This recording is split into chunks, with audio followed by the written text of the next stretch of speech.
As the cost of living continues to impact citizens the world over, this evening we speak to Jamaicans living in the United States. Romardo Lyons has part one of TVJ's In Focus report, Hunting Greener Grass. Many Jamaicans pack suitcases with hope, leaving behind the comforts of Jamaica in search of better. But what many think is a walk in the park is actually a manhunt by bills. It's not easy over here, isn't it? It's not easy. It's well tough over here. Yeah, we have to do 2 and 3 jobs. Both were born in Jamaica. They now call New York home. Omar Brown left 3 years ago and works 6 days a week at a restaurant, a sure source of income. But even with that surety, No, we're foreign on a bed of rose. No, if on the street, no gold in the line, no money in the line in the street, no at all where you go to the street. And I like Jamaica where you can go link to your dog, them or you know, cook some food or you wake up and broke today, you can share. I go link me and care my cousin for your place. That's not their foreign. Every man for themselves, just say, is it? Colleen Nicholas works at a hotel in New York. Her shift starts as early as 5 a.m., but with cost of living tugging at her pockets. And all I work for is to pay rent and bills. It's not easy. And it's only like 7 hours we work, and it's not a lot of money. It's just a small amount of money. We don't even get maybe $400 or $500 a week. And that's all I have to pay my rent. My rent is over $2,000. She has children and home ownership would be ideal. But can that happen anytime soon? No, you're crazy? No. I have to find a rich husband first. Like her, many are stuck with rent, and the figures are hefty. According to apartments.com, only 1% of apartments in New York cost below $700 per month. 10% between $1,500 and $2,000. 83% above $2,000. That's 316,000 Jamaican dollars. And after all that, Miss Nicholas still has other expenses. And I have to pay phone bill, send children to college, send children to high school. It's not easy. Now food, another recipe for debt. We checked on some much sought after items at several grocery stores in the state. Bread, $4, 632 Jamaican dollars. 3 pounds of chicken, almost $19, 3,000 Jamaican dollars. Kids' favorite, cereal, from $9 to $11, 1,700 Jamaican dollars. Mr. Brown says the American dream is a financial nightmare. The real dream, and for people like me and you, they must see for a movie and this pretty foreign thing, a movie sign them there. Is it real foreign dream, and for me and you? You have to just come and work to save the money and get out. However, Miss Nicholas is still hopeful. Unfortunately, it's not a bed of roses because I don't have 2 chains around my neck and no fantangles around my hand. It's not a bed of roses. It's really, really hard. But many people come here have to sleep on floors, and yeah, I had to do that before. In part 2, we explore options available for personal development and hear from the New York-based Caribbean Migrant Services. Here's the thing about being black and living in a white country, or any country where you're not the majority. I was on the train today and there was an older lady and she was struggling to move through the carriage. So she's wobbling a little bit. She has a walking stick. She's quite old and she falls on me at one point almost, kind of grabbing my arm. So she gets to the part of the train where she wants to go through the carriage. So she's pressing the button and I look around and I don't see anyone helping her. So I get up from my chair and I'm like, oh, let me go give her some help. But I clearly do not travel on trains enough because whilst the first door opened, I couldn't get the second door to open. And somebody said, oh, you need to move the sensor, at which point I then go in and it opens. I then offer my hand to help her because it's a little bit unstable on the train and she doesn't take it. I don't think that she spoke English very well, or at least it didn't seem that she wanted to speak to me. So I then said to her, if it's easier, you could take my seat if you wanted. She didn't reply. And then I kind of took that as my cue to to give her some space. She turns around, walks past me and hisses at me, like literally hisses at me. And granted, this might be just an older lady who maybe she was offended. Maybe she was offended because I was trying to help her. I've offered people a seat on the bus before and they've kind of snapped at me and said, I'm not that old. So maybe she felt that I was implying that she couldn't do it on her own, or maybe she was just having a bad day, or maybe she was racist and didn't like the fact that I was helping her. My point is that I am not saying that she definitely had to have held prejudices. What I'm saying is that when you are black and you have been on the receiving end of racism, of prejudice, you can't help but wonder, are people treating you a particular way because you are black? No. When you live in a country that is majority black, like Jamaica, where I'm from, of course we have stupid people. Of course we have mean people. Not everybody is nice. But my point is, when you have interactions with people who treat you badly, you kind of just brush it off and you're like, them just fool, and you get to keep it moving. And this idea that you get to keep it moving without internalizing it, without overthinking, without adding layers, that is a privilege that I think many people, if you are not in the minority, you might not understand. And I just wanted to share that sometimes it is the little things that we experience that then have you like having mind games in your head that is really, really more than inconvenient, let's say. So I'm not saying this woman was racist or prejudiced or any of the above. What I am saying is that unfortunately, it is something that crosses my mind because I can't think, why else would you hiss at me when I'm just trying to help you on the train? Publix here, everybody know that Publix is very expensive. Walmart and like Aldi's, I think those are like the cheaper food places. There's nothing wrong with Publix. I love Publix. I buy some things in Publix. There are some things that you can buy there, and then you have other places like Walmart and so forth that or probably bulk shopping like Sam's Club, Costco, depending on your family situation, that you can budget out and save your money. It's another thing that I have is make sure you know your school district's policies and the laws, and I'm gonna do another video about that. Another video about that because that's a whole video by itself. But just make sure that you know the laws and the policies of your school. Just what is allowed of you in terms of how to manage certain things in the classroom, and how to deal with certain situations that may arise. All right, because remember, these are kids. There are certain things may just happen and you just don't know how to deal with it. So you want to know what is a no-no, or what is something that you can do within your classroom. So make sure that you have, if their school has a handbook or whatever, or your district has a handbook, try to ensure that you familiarize yourself with this handbook. All right, there's a point that I forgot that I'm also going to add, is the fact that we do not get paid in the summer. We don't get paid in the summer. I'm not sure about it for every state, but I know for my state, we do not get paid in the summer. So take advantage of the summer school opportunities. I'm not sure if every school has that implemented, but for my school, we've had summer school and I was able to take advantage of that opportunity. Also, I would say save, there's something called deferred payment where you can save a percentage of money that you want. You decide how much you want to save, for the school year. So you can save that money and then you will get that money at the end of the school year.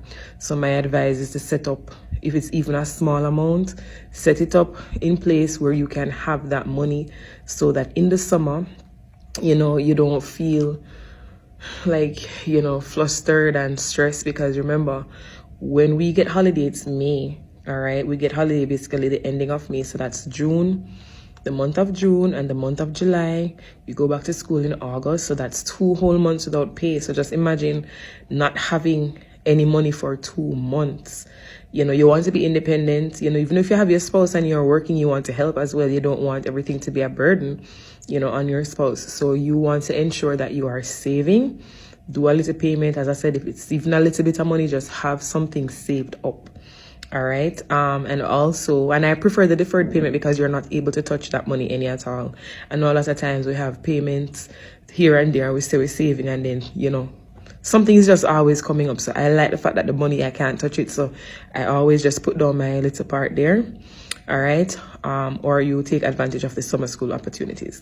And my final point is, we know that back home we have the luxury of time to eat our food. We get to buy our food or order our food from the canteen, and we have, I think, at least an hour lunch, or, we even have free sessions back home. So you probably eat your lunch and then you say, I'm not going to eat my lunch until my free session and all of that. But here, it's not like that. Lunch is just 30 minutes. I don't know if that is the case for every school district, but for my district, you only have 30 minutes for lunch.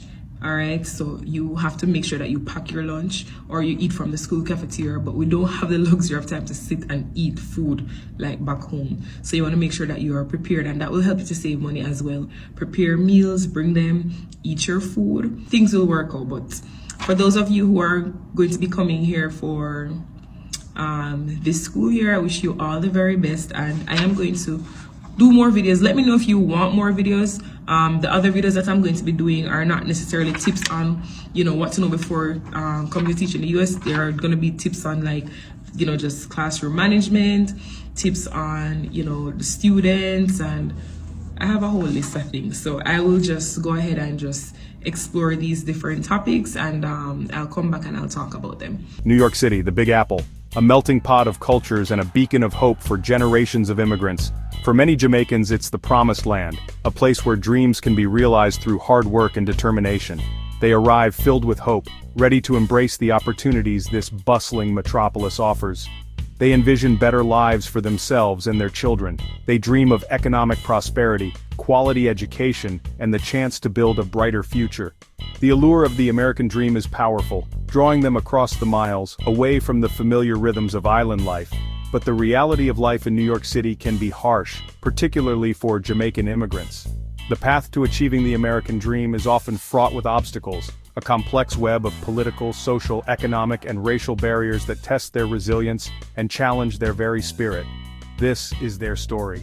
A story of dreams tested, of resilience in the face of adversity, and the enduring hope for a more equitable future. It's a story that needs to be told, understood, and addressed if the promise of the American dream is to ring true for all who seek it on these shores. One of the first hurdles Jamaicans encounter is the daunting U.S. immigration system. Many arrive on temporary visas, hoping for a chance to stay permanently. Some, however, overstay their visas, becoming undocumented and vulnerable. This precarious legal status casts a long shadow over their lives, limiting access to essential services and opportunities. The fear of deportation becomes a constant companion, a heavy weight on their shoulders. They live in the shadows, afraid to speak out, hesitant to seek help, and vulnerable to exploitation. The political climate, often fueled by anti-immigrant sentiment, adds to their anxiety, making them feel unwelcome and unwanted. Even for those who navigate the labyrinthine path to legal residency or citizenship, political participation remains a challenge. Many arrive with limited knowledge of the U.S. political system, making it difficult to engage in civic duties. Language barriers and a lack of familiarity with the intricacies of voter registration and political processes further hinder their participation. Adapting to a new culture is like learning a new language, exciting, challenging, and sometimes disorienting.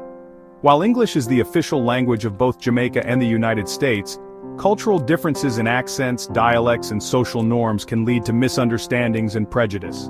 Jamaican patois, a vibrant blend of English and West African languages, is often misunderstood or dismissed as broken English, leading to discrimination and ridicule. This linguistic prejudice can make Jamaicans feel marginalized, hindering their integration and creating barriers to employment and social acceptance. Stereotypes, often perpetuated by media portrayals, further complicate their experiences. Jamaican culture, rich in music, food, and traditions, is often reduced to simplistic and misleading representations. These stereotypes fuel prejudice and discrimination, making it harder for Jamaicans to break free from preconceived notions and be seen as individuals. The promise of economic opportunity draws many Jamaicans to New York City. They are hardworking and eager to contribute, but often find themselves relegated to low-wage jobs with limited benefits and opportunities for advancement. Employment discrimination based on race, ethnicity, and immigration status is a harsh reality. Many end up working in the shadows of the economy, in physically demanding and often dangerous jobs, facing exploitation and unfair treatment. Even those with professional qualifications from Jamaica encounter hurdles. Their credentials are often undervalued, forcing them to take on menial jobs while struggling to get their qualifications recognized. The high cost of living in New York City, particularly housing, adds another layer of hardship. Safe and affordable housing is scarce, forcing many to live in overcrowded apartments or dangerous neighborhoods. Financial instability becomes a constant source of stress, impacting their health, well-being, and ability to build a secure future. Systemic racism, a deeply ingrained problem in American society, casts a long shadow over the lives of Jamaican immigrants. As Black immigrants, they face a double burden of prejudice and discrimination, based on both their race and their immigration status. They encounter this racism in various forms, from subtle microaggressions to overt acts of discrimination. Racial profiling by law enforcement is a common experience, leaving many feeling targeted, harassed, and unsafe. The fear of police brutality is real and ever-present, particularly for young Black men. This systemic racism seeps into every aspect of their lives, limiting their access to opportunities, hindering their progress, and denying them the same rights and privileges afforded to others. It's a constant battle for equality, a fight for recognition, and a struggle to break free from the shackles of prejudice. Section 6. Education, a beacon of hope, a battleground for equity. Education is often seen as the key to upward mobility, a path to a brighter future. Jamaican parents, like parents everywhere, want the best for their children, pushing them to excel in school and pursue higher education. However, the education system doesn't always offer equal opportunities. Schools in predominantly Black and immigrant neighborhoods often lack the resources and support available in more affluent areas. Overcrowded classrooms, underpaid teachers, and a lack of essential supplies create an environment where students struggle to thrive. Furthermore, Jamaican children, particularly those who are English language learners, face additional challenges. They have to navigate a new language, a new culture, and a new educational system, often without adequate support. These obstacles can lead to academic disparities, limiting their future prospects and perpetuating cycles of poverty. Section 7. Health disparities and access to care. Health is a fundamental human right, yet access to quality health care remains a challenge for many Jamaican immigrants. Lack of health insurance, language barriers, cultural insensitivity, and fear of deportation create significant barriers to seeking timely and appropriate medical care. Many work in low-wage jobs that don't offer health insurance, making health care a luxury they can't afford. Even with insurance, navigating the complex healthcare system can be daunting. Language barriers, cultural misunderstandings, and a lack of trust in medical professionals can lead to misdiagnoses, inadequate treatment, and poorer health outcomes. Furthermore, certain health conditions such as diabetes, hypertension, and sickle cell anemia are more prevalent in the Caribbean community. Addressing these health disparities requires culturally competent healthcare providers, community outreach programs, and policies that ensure access to affordable and comprehensive healthcare for all. Section 8. Resilience, resourcefulness, and the spirit of community. Despite these challenges, Jamaican immigrants in New York City demonstrate remarkable resilience, resourcefulness, and a strong sense of community. They draw strength from their cultural heritage, their faith, and their unwavering determination to create a better future for themselves and their children. Family and community play a vital role in their lives. They rely on each other for support, sharing resources, offering encouragement, and celebrating their cultural traditions. Churches, community centers, and cultural organizations provide a sense of belonging, a space to connect with their roots, and a platform to advocate for their rights. Their entrepreneurial spirit shines through. They open businesses, restaurants, and shops, bringing the flavors, rhythms, and vibrancy of Jamaican culture to the city. These businesses not only provide economic opportunities but also serve as community hubs, fostering a sense of pride and belonging. Section 9. A call for change, a vision for the future. The experiences of Jamaican immigrants in New York City expose the systemic inequalities and injustices that persist in our society. Their stories are a call for change, a demand for a more just and equitable society where everyone, regardless of their background, has the opportunity to thrive. Addressing these issues requires a multi-pronged approach. Immigration reform that provides a pathway to citizenship for undocumented immigrants is crucial, as is access to affordable health care, quality education, and fair housing. Combating systemic racism and discrimination through education, awareness raising, and policy changes is paramount. The American dream, that enduring promise of opportunity and prosperity, should not be a distant aspiration for Jamaican immigrants.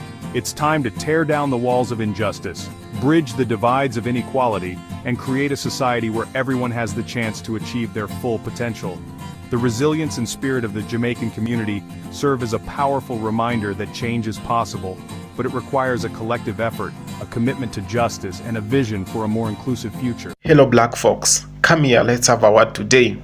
And you've watched a video of so many, and you've seen how things are getting even worse in the United States for black Americans. And in this case, I'm talking about Jamaicans and Haitians, Barbados people, and all these people who come from the Caribbean who are looking for a life in the United States of America, and those who have come also from Africa. Now, growing up, I heard of the American dream, that the United States of America, the US, is the land of honey, milk and honey, and that everyone who goes there succeeds. Everyone who goes there comes out of that place a millionaire. Now, this, however, has not been the case in the 21st century, because we've seen how many black folks are being forced out of that place, and others are going through a lot of problems. Maybe they cannot say it. Now, in the 21st century, we've seen black people complaining a lot about racism, racial profiling, and all these things that are happening, and social inequalities, political inequalities, and no one is actually talking about this. Now, there is a need for us black people to unite and speak in one voice. Now, I'm talking about this. I've not been in the US. I've just done my research and a lot of documentaries that I've watched, and maybe some I've gone through. They say a lot about the black people and the problems the black people or the black folks goes through now in the US. Now, of late, we have seen the unrest situation in Haiti, and most of black people who are in Haiti are trying to maybe cross to the other side, cross the border to the US, maybe where they can have a life and maybe enjoy some peace. Now, we've seen how this has not worked out for them, because it has aroused a debate, and it has brought a debate, by the way. So many people are talking about this, and others are not okay about the immigrants who are coming. Now, this is the month of, how should I even say it? Now, the campaign that is going on in the US, and we can say this is a month of promises, and so many people are being promised, and the entire nation is just living on a promise. Then we have the Donald Trump and Kamala Harris thing going on, and just 1 month to elections, and black folks are there. They're hanging their hopes on the rope. Now, they just wish that anyone who comes to power may just want to consider them and make America the best place for them to live. We've seen Jamaicans complaining. We've seen those Jamaicans who are in the US saying how it is not easy, how it is unbearable to be in that place. Now, there are slums in the US, and these slums, maybe majority of them are being occupied by black people. But that's not my issue. My issue is, can the US, or can the people who stay in the US, can the white people in the US treat their black brothers equally? Because the last time I checked, we are all human beings, and we all have the same blood running through our veins. And why should you treat your brother and sister or sisters with so much hatred? Why should you do that? Why should you do that? And I'm here to believe that so many black people who are in that country, some of them came there 300, 400 years ago. They came maybe even before some white people migrated from Spain, from Mexico, from Canada to the US. And you get these immigrants of white people going on to mistreat the black people who have been in this country for the longest time.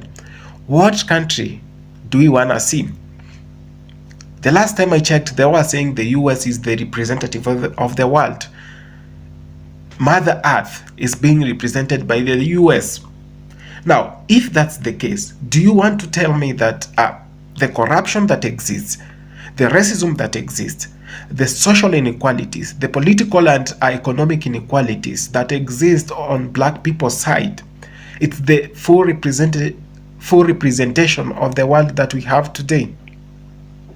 It is time we realize that we people of black nation have always been reluctant, and in one way or the other, we do not want the best for our brothers and sisters also. And this is the time we should come together and form a force. Let's form something that will actually fight for our own rights. It is easy for us to be discriminated, for us to be racially profiled because we are divided, and in that case, it means we are weak.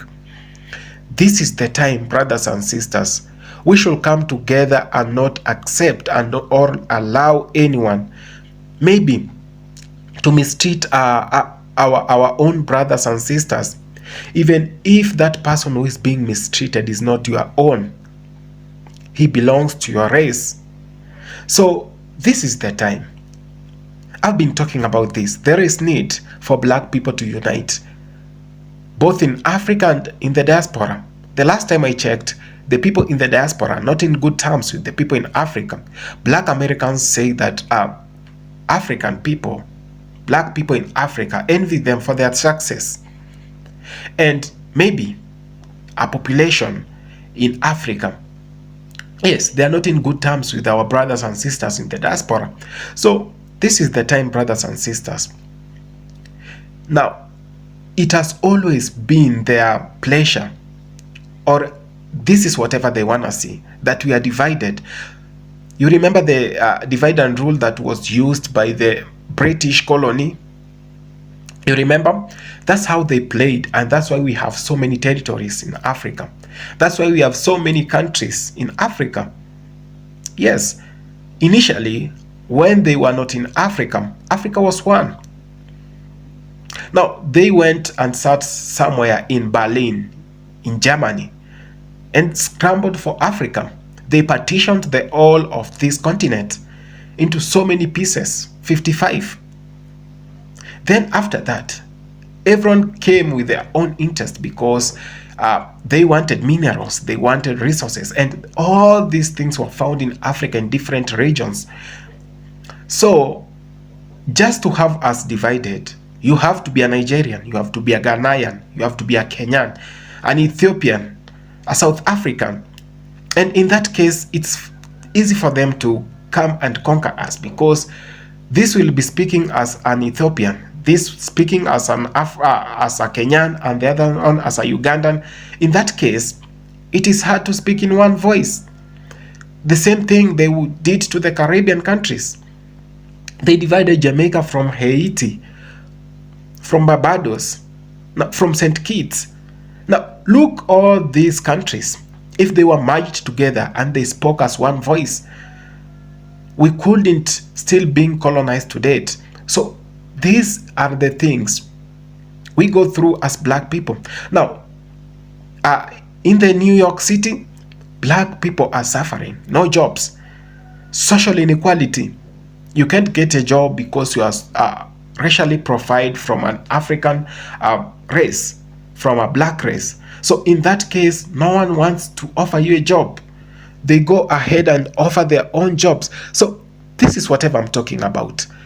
When we are still divided, it is going to be so difficult for us to achieve our goals. But when we come together and realize that we need to speak as one voice, the earlier we do that, the better for ourselves. Brothers and sisters, the call is here. The time is here. The time is knocking. Let's unite. Let's talk as one people of the black race. The last time I checked, Europe is very much united. And that's why they have always been able to run the world with their economy. The US is united. The white people are united at this moment. We the black people are not united. We still speak in different. We still have so many differences amongst us. So this is the time we should come out in our large numbers, unite, talk in one voice. And for that, we are going to be safe. Our brothers and sisters are suffering in the United States of America, in Europe, because of racism, because we are not united. We have puppet leaders, left, right, and center. And for that case, we're still gonna have to suffer the same way we've suffered in the 21st century. It's not my wish to say this, but if we are not going to unite, we are going to be colonized again, more than we were some 100 years back. Thank you so much for having taken your time to watch this video. It is my call for unity. Thank you so much.